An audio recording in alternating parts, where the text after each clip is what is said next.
We usually work people-friendly in people-friendly environment. So now the complete shift to online to accommodate certain businesses are hindered to some extent. As it relates to the University of Guyana, what had happened initially, we had had a semester break move forward to the week of elections, and then based on that semester break, which was the 2nd of March, our council, which is the UGSS, we would have sent forward 9 recommendations on restarting school for the university.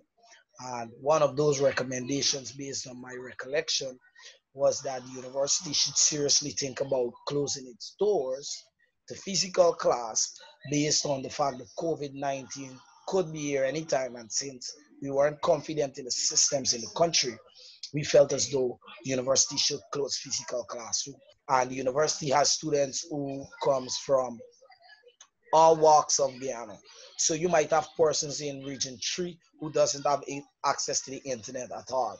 Even if they go and put on a data plan, the service provided there does not provide optimal internet service. So you have persons in Mabaruma, you have persons in the interior in Letem, you have persons in Region 3, and they are not having access, a fair access to the internet like persons who are in Georgetown.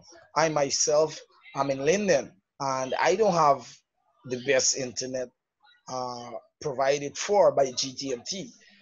So those are some of the challenges that we are facing in terms of moving to an online ship. In my estimation, I don't think shutting down completely is, while it remains a probable option, because I can't speak for the university as it is right now in that regard for shutting down completely. But what I can say, there are certain things in the dynamics like your accreditation, like the payment for these accreditation. If a university decide to close, will all its programs still remain accredited by international bodies? So there are a wide range of dynamics that are involved in terms of shutting down completely.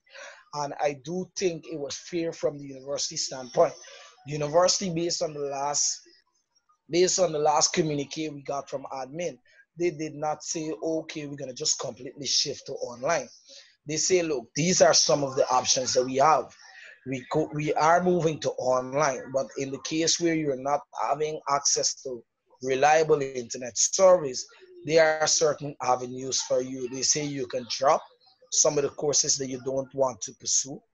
You can you can also take a leave of absence for this term, and you can also, the leave of absence, you can drop courses, or you can continue those classes.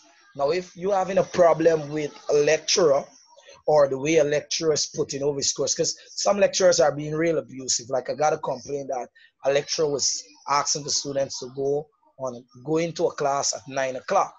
Now, before I even speak on that aspect of lecture, I just want to make mention that lecturers are facing the same problems that students have. So we cannot holistically say, oh, all the lecturers have access to good internet. My lecturers don't have access to good internet. They have kids, they have a family, so they are faced with some of the struggles that we have, or even bigger struggles. I don't think it's fair. Well, I can just say, for what I research and see, I don't think it's fair based on my research to have someone study who are not psychologically there. And while you might be saying, oh, I can put back myself a year, I see that as you being better able to pursue your degree or diploma mentally. I mean, we live in a world where now mental health has taken the forefront of any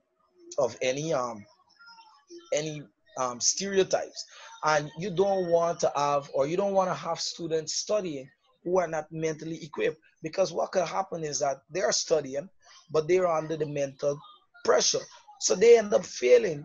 So you still end up, you waste a year of pursuing your degree, or you waste a semester of pursuing your degree because you are not mentally ready, and you have to pay for that. I think it's fair to say, from the time I've been having to say that now is a time where we all have to show compassion of some sort, whether it's to our fellow students, whether it's the teachers, whether it's the admin, whether it's to the larger population. I think while some of us are comfortable in the home and we might have certain luxuries, I think it's fair to ask persons to reach out and see who are there that are not fortunate to some of these luxury like we might enjoy, and try to give assistance. This is a trying time for us as students. Even myself, I had to drop two subjects. This is a trying time for us, and we should not, at the same time, while we think it's difficult for us, not assume that it's easy for a lecturer.